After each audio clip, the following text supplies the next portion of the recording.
Oke, Assalamualaikum warahmatullahi wabarakatuh. Jadi hari ini kita akan belajar tentang materi selanjutnya, yaitu materi di minggu ketiga, gitu ya. Clue-nya adalah siapakah aku. Nah, kira-kira kalau misalnya nih, kalian ditanya siapakah aku, nah itu kalian berpikirnya akan mengarah kemana pembelajaran hari ini? Ya, jadi di sini sudah ada clue-nya, siapakah aku? Kemudian di sini juga ada berbagai macam organisme gitu ya, berbagai macam organisme yang mungkin sering kalian temui di kehidupan sehari-hari gitu ya. Terus ini juga ada fase-fase pertumbuhan gitu ya, mulai dari kita kecil sampai kita tua. Nah, kira-kira kalau ditanya siapakah aku, ya, manusia gitu ya, manusia. Nah, manusia itu berarti kelompok apa? Golongan ya makhluk hidup ya. Jadi kita hari ini akan belajar tentang makhluk hidup. Nah, apa yang akan kita pelajari? Jelas, ketika kita berbicara tentang makhluk hidup, maka di sini berarti ada makhluk tak hidup dong. Iya, ya. Jadi ada makhluk tak hidup. Nah, jadi bagaimana kita itu menentukan atau mengklasifikasikan sebuah makhluk itu menjadi makhluk hidup dan makhluk tak hidup, maka kita harus mempelajari ciri-cirinya. Nah, makanya pada pertemuan kali ini ya kita akan belajar tentang ciri-ciri makhluk hidup ya. Nah, buat apa kita harus mempelajari ciri-ciri? Nah, supaya kita juga bisa mengelompokkan, menjelaskan keanekaragamannya gitu ya. Misalnya ciri-cirinya ini mirip, oh berarti dia dari golongan ini. Ciri-cirinya ini nggak sama, oh berarti bukan dari golongan yang sama. Seperti itu. Nah, kemudian karena memang di sini membahas ciri-ciri makhluk hidup, maka kita juga akan membahas tentang asal muasal kehidupan. Nah, mungkin zaman SMA kalian sudah belajar tuh asal-usul kehidupan. Itu ada yang teori biogenesis dan teori abiogenesis. Nah, itu nanti kita akan bahas lebih lanjut ya. Oke. Nah, ini ya, ada beberapa contoh-contoh fenomena. Ya, di sini kalau kalian lihat di gambar satu. Nah, di gambar satu di sini ada ikan ya yang saling bergembira gitu ya, loncat-loncatan gitu. Nah, terus di gambar dua kalian lihat ada apa ini? Ya, penguin ya. Nah, penguin mereka berkumpul di sini gitu ya, lagi arisan kali ya. Mereka lagi arisan, jadi berkumpul di sini bersama-sama gitu ya. Terus kemudian pada gambar selanjutnya ada ini burung ya, burung yang sedang dia itu berpindah tempat, jadi bermigrasi. Nah, itu ya. Jadi di sini berarti ada ciri-ciri makhluk hidup. Nah, burung bermigrasi berarti dia hubungannya dengan gerak, dengan adaptasi, dengan memerlukan makanan. Nah, terus kemudian dia kenapa harus bermigrasi? Karena mungkin dia sumber daya yang di tempat asalnya berkurang atau sudah habis, makanya dia bermigrasi. Nah, artinya dia di situ punya tujuan, gitu ya, punya tujuan dan dia dengan memanfaatkan kemampuannya, gitu ya, akhirnya nanti dia akan mencapai suatu daerah dengan mungkin sumber daya yang lebih banyak, gitu ya. Nah, itu jadi ada di sini ada ciri-ciri makhluk hidup yang ditunjukkan pada gambar ini, gitu ya. Ciri-ciri makhluk hidup tadi. Oke, selanjutnya, nah ini kalau kalian lihat nih cantik sekali ya si pantainya. Nah, kalau kalian lihat di sini yang gambar bagian bawah ada warnanya degradasi. Ini ada warna biru, hijau gitu ya, hijau, toska hijau, terus ada warna kuning, ada warna orange. Nah, ini kira-kira akibat ada apa sih? Kok dia itu bisa berwarna yang berbeda-beda? Nah, ini karena ada bakteri. Ya, di sini terdapat bakteri. Nah, bakteri ini bisa mengeluarkan zat atau bisa mengeluarkan pigmen yang berbeda-beda sehingga membuat suatu wilayah itu menjadi dia warnanya beda. Nah, begitu juga dengan gambar yang di atas. Ini kalau kalian lihat pasirnya warnanya pink. Ya, pasirnya warnanya pink. Nah, itu juga karena mungkin di sini banyak bakteri juga. Nah, ini kalau kalian lihat ini ada warna biru, biru banget ya. Lautnya ada biru yang muda. Nah, itu juga karena di situ terdapat makhluk hidup yang berbeda, ya. Biasanya makhluk hidup itu dia akan beradaptasi terhadap lingkungan-lingkungan tertentu, dan dia itu adaptasinya biasanya berhubungan dengan cekaman lingkungan atau lingkungan yang ekstrim. Nah, sehingga dia itu memungkinkan dirinya untuk beradaptasi dengan lingkungan, gitu. Oke, beradaptasi dengan lingkungan yang mana adaptasi itu dia juga merupakan salah satu ciri-ciri makhluk hidup, gitu ya. Jadi dengan kita mempelajari adaptasi suatu organisme seperti itu, lingkungan hidup suatu organisme, nanti itu akan muncul penelitian-penelitian yang dia membahas lingkungan tersebut. Misalnya dari anak biologi membahas bakterinya, dari anak lingkungan membahas lingkungannya, kemudian nanti ada anak apa lagi? Anak sains kelautan gitu ya, sains kelautan membahas tentang lautnya, seperti itu, dan macam-macam. Jadi akan dengan kita mempelajari suatu adaptasi makhluk hidup akan muncul suatu kolaborasi penelitian lintas keilmuan, dan memang sekarang tidak hanya satu ilmu itu berdiri sendiri gitu ya, dia egois berdiri sendiri, tapi juga membutuhkan keilmuan lain. Artinya di situ dia sekarang zamannya sudah multidisipliner ya, dia sudah multidisipliner gitu. Jadi nggak bisa dia itu sendiri gitu ya, berdiri sendiri, tapi membutuhkan keilmuan lain juga. Itu. Nah, oke. Kita masuk ke ciri-cirinya ya, sifat-sifat dari kehidupan. Yang jelas ketika kita membicarakan kehidupan, pasti dia memiliki sifat yang sama, yaitu hidup gitu ya. Nah, karena kita belajar biologi di sini ya, biologi adalah studi ilmu tentang kehidupan. Jadi segala sesuatu yang hidup ya bersama interaksinya, entah itu dia bersama lingkungannya, itu kita juga dipelajari di biologi gitu ya. Nah, seperti itu. Oke, kira-kira apa saja sifat-sifat kehidupan itu? Yang pertama itu adalah keteraturan, atau kalau kalian ini ya bahasa Lampungnya order. Ya, jadi teratur. Ya, semua makhluk hidup itu memiliki struktur yang teratur. Dalam artian gini, misalnya dia itu simetri, entah dia simetrinya di sini simetri bilateral atau simetri radial. Nah, itu pasti ada simetri. Jadi ada keteraturan di situ. Begitu juga dengan bentuk ini. Ya, kalau kalian lihat di sini dia bentuknya teratur mulai dari yang paling muda sampai yang paling tua gitu ya. Dia nggak bertumpuk-tumpuknya, nggak jadi satu gitu ya, tapi selang-seling. Nah, itu berarti keteraturan intinya itu ya. Bagaimana kalau kita melihat adanya ketidakteraturan? Apakah dia bukan suatu makhluk hidup ya? Nah, itu bisa jadi dia masih makhluk hidup, akan tetapi ada regulasi atau pengaturan di tubuhnya yang menyebabkan dia seperti itu, gitu ya. Oke, itu yang pertama, teratur. Nah, yang kedua, makhluk hidup jelas bisa bereproduksi. Nah, di sini kalian lihat, ini ada emak gajah dengan anak gajah, gitu ya. Meskipun gajah itu bereproduksinya sangat lama, gitu ya, hampir kayak setahun untuk dia bisa melahirkan, ya, makanya gajah terancam punah. Nah, tapi mereka masih bereproduksi, gitu. Jadi ya udah mereka menunjukkan ciri-ciri makhluk hidup. Nah, terus kemudian di sini ada apa ini? Kuda laut ya. Jadi kalau kuda laut kalian lihat yaitu hampir mirip kayak kanguru. Jadi anaknya itu nanti ditaruh di kantong ini ya, ditaruh di kantong.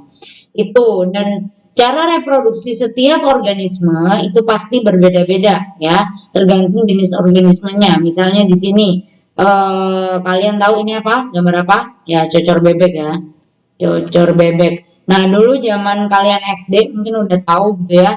Cocor bebek berkembang biak dengan apa? Dengan tunas adventif gitu ya. Yang mana tunasnya dia akan muncul di sekitar ketiak daun. Nah, itu belajar seperti itu. Nah, kalau misalnya gajah melahirkan, kalau misalnya ayam berarti dia bertelur gitu ya. Nah, jadi telur dulu apa ayam dulu? Tahu ya. Jadi itu nggak ada yang salah, nggak ada yang benar gitu ya. Nah, terus kemudian ciri selanjutnya yaitu tumbuh dan berkembang. Nah, tumbuh dan berkembang ini Apa bedanya? Nah, kalau tumbuh di sini lebih ke pertambahan jumlah sel, ya, jumlah sel. Jumlah selnya bertambah. Terus kemudian pertambahan ukuran, ya ukuran misalnya tinggi, pertambahan berat badan gitu ya, tinggi, berat badan gitu ya, berat badan. Terus kemudian ada pertambahan juga volume ya, volume sel itu jadi bertambah gitu ya. Makanya ditambah tinggi, tambah berat gitu ya. Makanya tumbuh itu ke atas bukan ke samping gitu ya. Tapi sama aja ke samping juga tumbuh sebenarnya. Itu jadi tumbuh itu dia meliputi hal-hal seperti ini. Nah, kalau berkembang itu lebih ke kematangan reproduksi ya, reproduksi. Kalau misalnya bunga ya, tanaman itu kalian katakan berkembang kalau dia berbunga menghasilkan biji. Nah, seperti itu. Kalau manusia berarti dia adanya fertilisasi gitu ya, sudah matang sel-sel kelaminnya. Seperti itu. Nah, untuk tumbuh dan berkembang juga makhluk hidup itu juga berbeda-beda. Kalau kalian lihat di sini ada kupu-kupu. Nah, kupu-kupu itu dia berkembangnya melalui apa? Metamorfosis. Metamorfosis. Nah, itu ya. Jadi dia mulai dari yang ulat ini, ulat-ulat ke pompong kupu-kupu gitu ya. Itu. Nah, dengan adanya tumbuh dan berkembang ini, maka akan ada pewarisan sifat dari induk ke anaknya, gitu ya, dari induk ke anaknya, entah itu persis salah satu orang tuanya, atau ternyata sifatnya bercampur jadi satu, gitu ya. Jadi jangan merasa sedih kalau, kok aku nggak mirip bapak ibu, gitu. Bukan berarti kalian anak nemu, gitu ya. Siapa tahu memang kalian sifatnya itu bercampur jadi satu, gitu. Oke, yang selanjutnya mengolah energi. Nah, mengolah energi ini dalam artian kita membutuhkan makan, ya kan? Kalau misalnya kalian lihat di sini ada fotosintesis, ya. Ini nanti kalian akan pelajari di praktikum gitu ya. Fotosintesis. Nah, itu adalah cara tanaman untuk dia bisa menghasilkan glukosa atau dia mendapatkan energi gitu ya. Sedangkan kalau kita heterotrof dengan apa? Dengan makan gitu ya. Tapi kalau misalnya autotrof seperti bunga atau bakteri fotosintetik, nah itu dengan cara apa? Dengan cara dia itu berfotosintesis. Nah, kecuali pada tanaman-tanaman tertentu yang dia parasit. Jadi dia itu tidak memiliki kemampuan untuk berfotosintesis. Nah, tapi dia mengambil makanan dari organisme inangnya. Nah, itu dia tetap memerlukan energi, cuma memang nggak bisa bikin sendiri. Makanya dia parasit gitu ya. Oke, itu adalah mengolah energi. Nah, regulasi. Nah, regulasi contoh yang paling dekat apa di sekitar kita? Ya, keringat, lapar, itu regulasi. Jadi ketika kita itu suhu di dalam tubuh kita itu panas, maka tubuh kita akan berusaha mengeluarkan panas itu lewat keringat. Gitu ya. Jadi kalau misalnya keringat itu dia merupakan salah satu indikator homeostasis atau kesetimbangan, gitu ya. Begitu juga dengan kalau kalian lapar. Nah, kalian lapar itu artinya gula darahnya turun banget. Nah, setelah kalian makan nanti gula darahnya dia akan kembali meningkat. Nah, jadi itu regulasi, pasti makhluk hidup punya regulasi itu supaya dia bisa hidup setimbang atau homeostasis, gitu ya.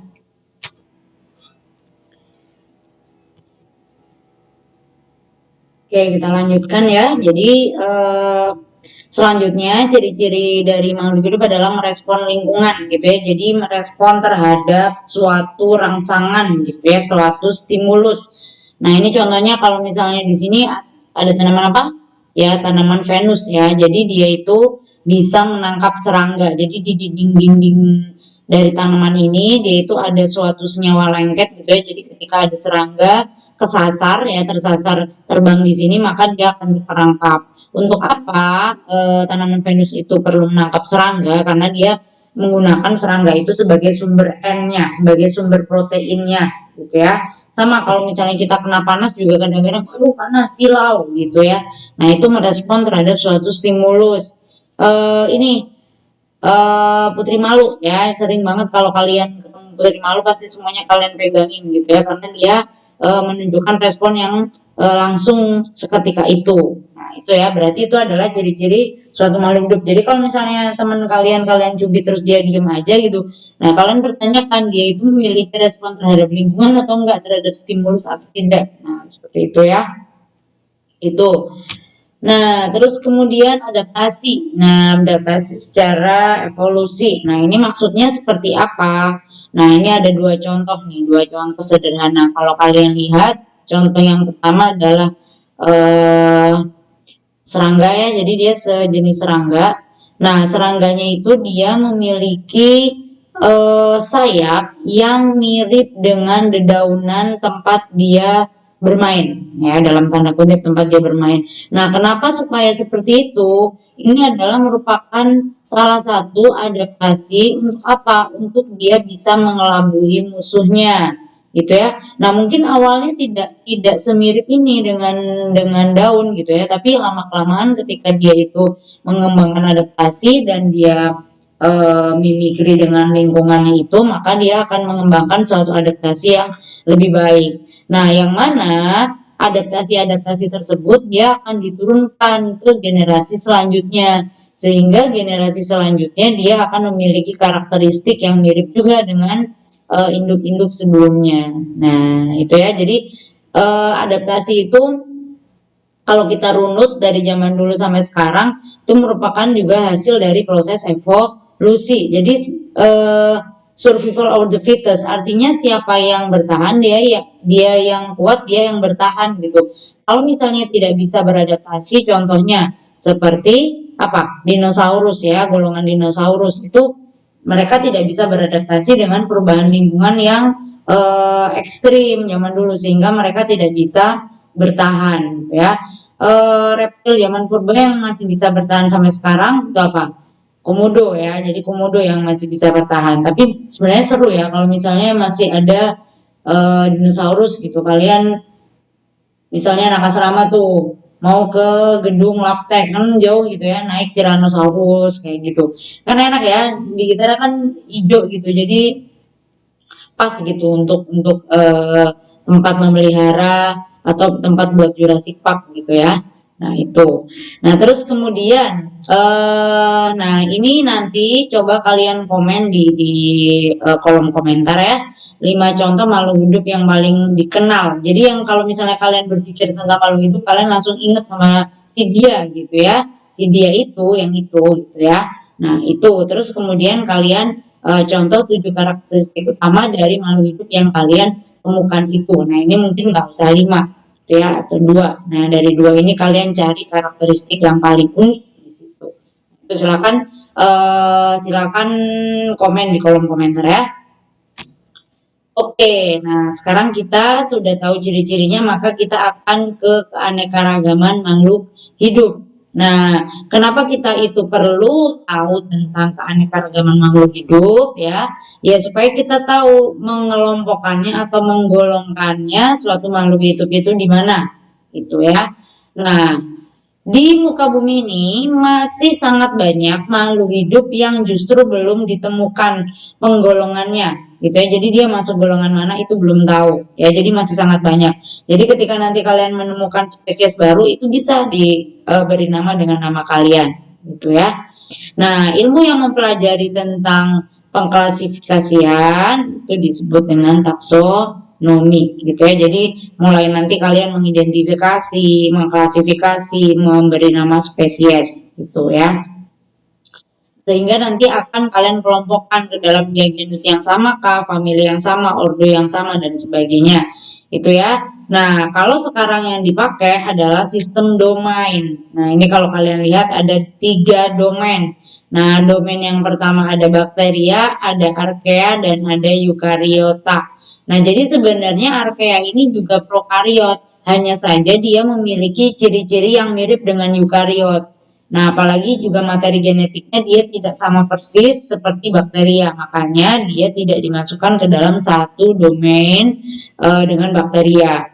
Dan biasanya archaea ini dia akan hidup di daerah-daerah ekstrim, gitu ya. Daerah-daerah ekstrim itu misalnya suhu tinggi, suhu rendah sekali, terus kemudian asam tinggi, basa tinggi, nah seperti itu ya, itu archaea. Tuh. Oke, nah ini tadi penjelasannya ya. Yang jelas kalau misalnya hewan-hewan atau organisme yang sudah dia itu eukariot atau memiliki membran inti, maka dia akan masuk ke dalam penggolongan eukaria, gitu ya. Misalnya ada protista, nanti kalian akan mengamati protista ini di praktikum ya. Ada jamur, hewan, tumbuhan yang bersel banyak, gitu ya. Sedangkan kalau misalnya archaea dan bakteria itu dia hanya uniseluler yang dia sifatnya mikroskopis dan dia masih prokariot, artinya belum punya membran inti gitu ya. Nah, ini contoh-contohnya ya kalau misalnya dilihat secara mikroskopis. Oke, kingdom animalia. Nah, ini ya lucu ya, dia bertengger di pohon. Nah, gitu. Oke, nah kalau misalnya sekarang kita sudah tahu penggolongan-penggolongannya, maka kita bisa melihat tingkatannya. Nah, ini langsung saja ke gambarnya ya, karena saya orangnya audiovisual. Nah, ini.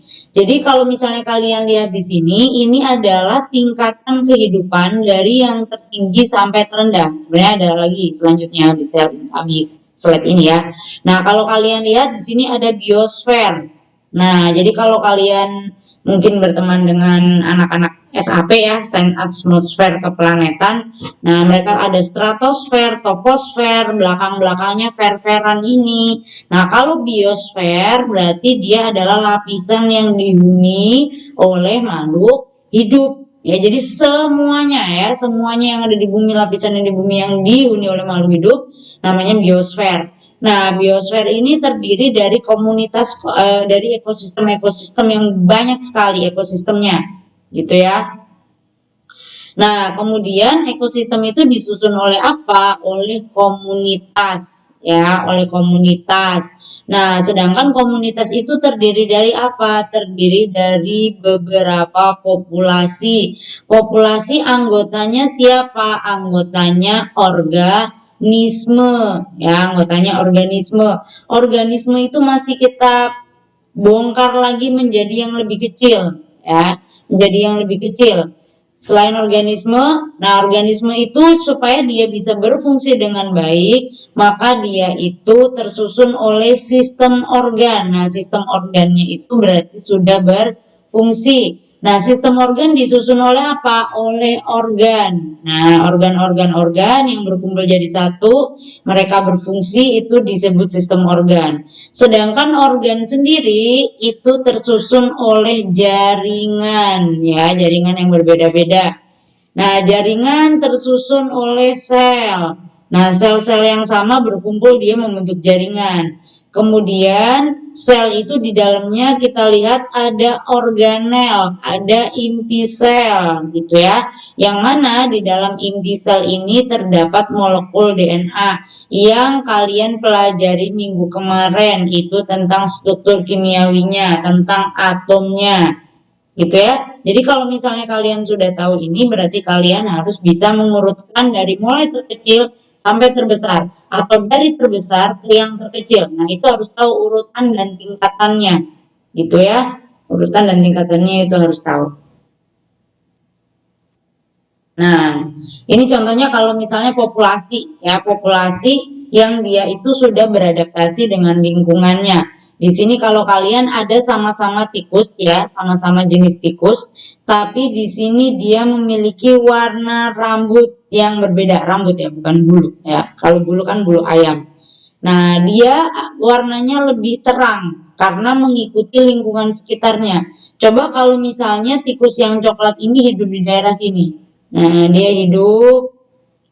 Nah, ini misalnya dia hidup di sini. Nah, pasti nanti kalau ada musuh elang misalnya kan langsung kelihatan gitu ya. Langsung dia bisa dimangsa. Oleh sebab itu, meskipun dia itu dari genus yang sama, mereka memiliki ciri-ciri morfologi yang berbeda. Karena kenapa? Sudah beradaptasi pada lingkungannya. Supaya apa? Supaya dia itu survive dan tidak mudah dikenali oleh predatornya.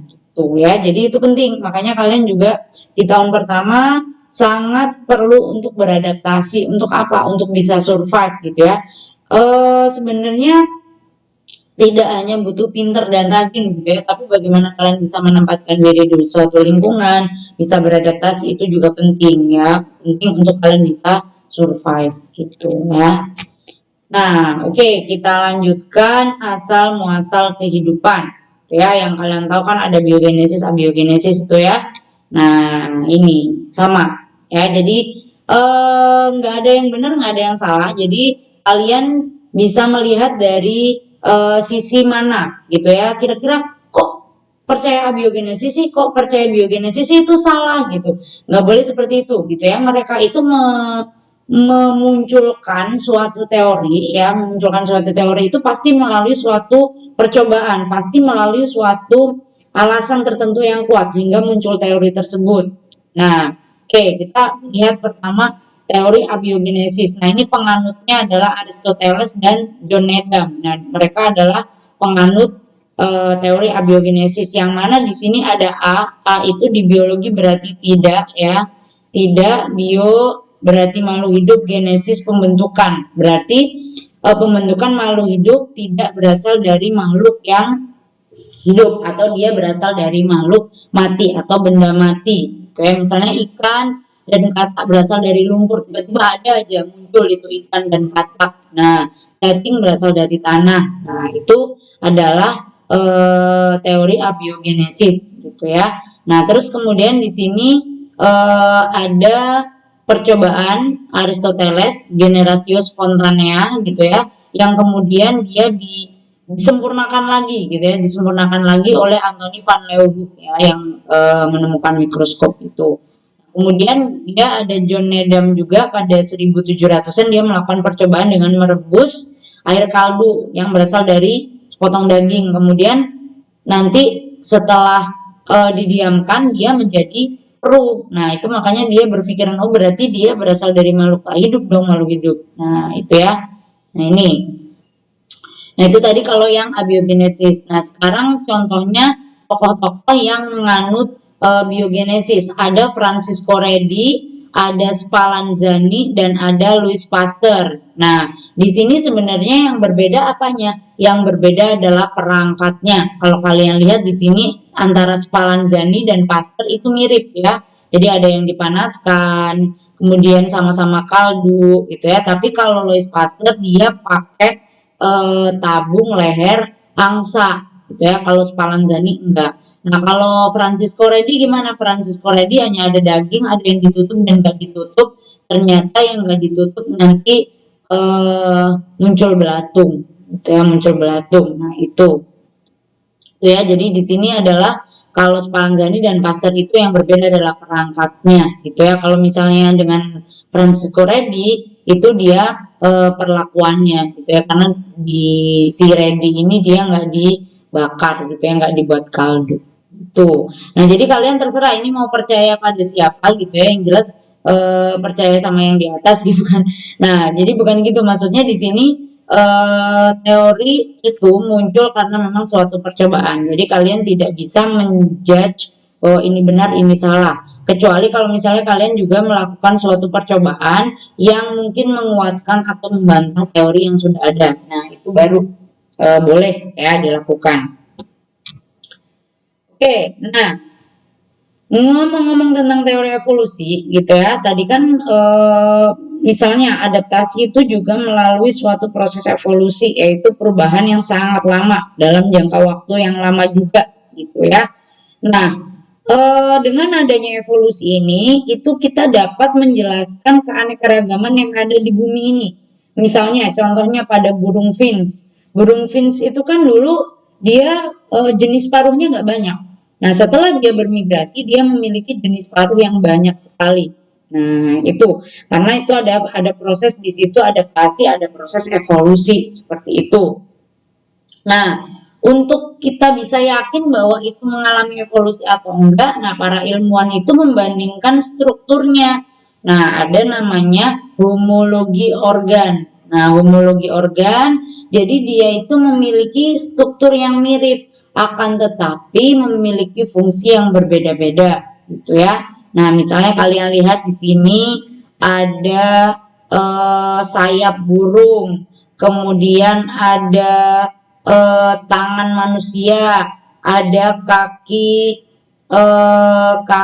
kuda. Nah, itu dia memiliki komponen-komponen yang sama gitu ya, tapi mereka itu memiliki fungsi yang berbeda. Yang satu buat megang, yang satu buat terbang kayak gitu. Nah, jadi akan ada persamaan-persamaan pada struktur beberapa organisme. Nah, itu yang membuktikan bahwa adanya proses evolusi gitu ya. Itu terserah kalian, misalnya Bu saya nggak percaya evolusi gitu. Nah, itu kalian bisa baca lebih lanjut di teori evolusi yang lebih advance gitu ya. Oke, nah ini contohnya pada perkembangan embrio. Pada ketika awal gitu ya, kalian itu memiliki bentuk yang sama dengan ikan, salamander, kura-kura, ayam, gitu ya, dengan kelinci gitu. Makanya kalian nggak boleh sombong mentang-mentang cantik, ganteng gitu ya, sombong. Ini bentuknya sama kalian itu ya, ketika zaman dulu habis fertilisasi di kandungan itu sama gitu, nggak kelihatan kalian akan ganteng atau cantik. Ini bentuknya sama dengan ikan, bentuknya sama dengan ayam gitu ya, bentuknya sama dengan rabbit gitu ya. Nah, itu bentuknya sama, jadi itu menunjukkan sebenarnya kita nggak boleh sombong gitu ya, kita tuh berasal dari struktur yang mirip gitu ya, cuma mungkin kita disempurnakan dengan akal gitu ya. Oke, nah jadi kalau misalnya kalian belajar teori evolusi itu merupakan salah satu tema inti dari biologi. Kenapa? Karena di situ dipelajari seleksi alam gitu ya. Seleksi alam yang merupakan dia adalah salah satu mekanisme dari proses evolusi. Artinya makhluk hidup yang bertahan sekarang berarti dia sudah mengalami atau sudah lulus seleksi alam. Meskipun di zaman sekarang juga banyak seleksinya. Misalnya sekarang apa? Seleksi COVID ya COVID, SARS-CoV-2. SARS-CoV-2 itu juga merupakan salah satu seleksi alam gitu ya, survival of the fittest. Jadi kalau misalnya yang dia itu survive, yang dia itu kuat, ya dia akan cepat sembuhnya. Ya, tapi banyak juga yang menjadi korban. Nah, itu juga menjadi salah satu seleksi alam gitu ya. Mungkin COVID ini juga apa ya, salah satu yang eh, bisa mengurangi populasi gitu ya. Salah satu seleksi alam gitu. Karena sebelum COVID dulu juga banyak kan ada MERS kayak gitu ya. Ada SARS gitu. Nah, itu juga merupakan salah satu seleksi alam gitu. Kalau seleksi alam itu kalau nggak dari bencana, dari penyakit gitu ya, karena nanti akan dibahas lebih lanjut di ekologi. Jadi seleksi alam itu ada yang nanti seleksinya tergantung pada suatu kepadatan populasi dan ada yang tidak tergantung. Misalnya contohnya kan kalau misalnya bencana itu dia nggak peduli populasinya padat atau enggak gitu ya. Sama juga dengan penyakit sebenarnya ya. Penyakit itu tidak mengenal dia populasinya padat atau tidak gitu ya. Tapi ketika populasinya padat ya akan lebih banyak yang terkena seperti itu ya. Oke, nah ini dengan adanya proses evolusi itu, maka keturunan-keturunan yang sekarang itu merupakan keturunan dengan modifikasi. Itu menurut teorinya Darwin ya. Modifikasi apa? Berarti mereka sudah mengalami perubahan dari yang sebelumnya gitu ya, atau induk-induk sebelumnya, nenek moyang sebelumnya itu ya. Jadi mereka mengalami perubahan, makanya dia sebut keturunan dengan modification gitu ya, bukan dibuat baru, bukan, tapi modifikasi dari yang sudah ada gitu ya. Oke, nah ini modifikasi-modifikasi contohnya pada sayap, pada paruh, pada kaki burung, pada bulu burung. Nah, kalau burung pakai bulu ya, kalau kita rambut. Nah, itu. Nah, biasanya ketika kita melihat, oh ini ada kemiripan nih. Nah, itu dibuat suatu pohon silsilah. Ini nanti di genetika kalian belajar ini, pohon filogenetik atau pohon sila, yang mana nanti dengan pohon silsilah ini kita bisa mensejajarkan ciri-ciri morfologinya dari suatu organisme dengan organisme lain, sehingga kita akan tahu kekerabatannya itu seperti apa. Nah, ini golongannya tupai ya. Ini ada tupai, rakun ya. Ini juga sejenis tupai tapi beda ya. Mereka memiliki rambut yang berbeda, tapi ternyata dia kekerabatannya dekat. Nah, itu ya, jadi dia memiliki kerabatan yang dekat. Begitu juga dengan red panda yang dia menjadi tema biologi dasar ya, red panda itu. Nah, jadi mereka dekat dengan ini, gitu ya. Nah, itu dengan adanya pensejajaran ciri-ciri itu, maka akan diketahui eh, kekerabatannya gitu ya. Misalnya kita itu kenapa memiliki mata yang nggak biru atau hijau kayak orang Eropa gitu ya, kan kita pengen gitu, atau matanya merah, bukan karena iritasi tapi ya itu kayak vampire gitu misalnya ya.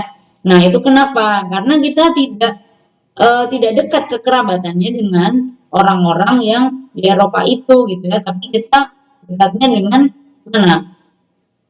Mongoloid ya, Australia itu dekat ya, dengan yang Asia yang golongannya Mongoloid, Melayu. Nah, itu dekat. Makanya kita matanya coklat atau hitam gitu ya. Bukan yang kayak biru, hijau, abu-abu gitu ya. Itu kalau orang bule-bule itu. Nah, itu.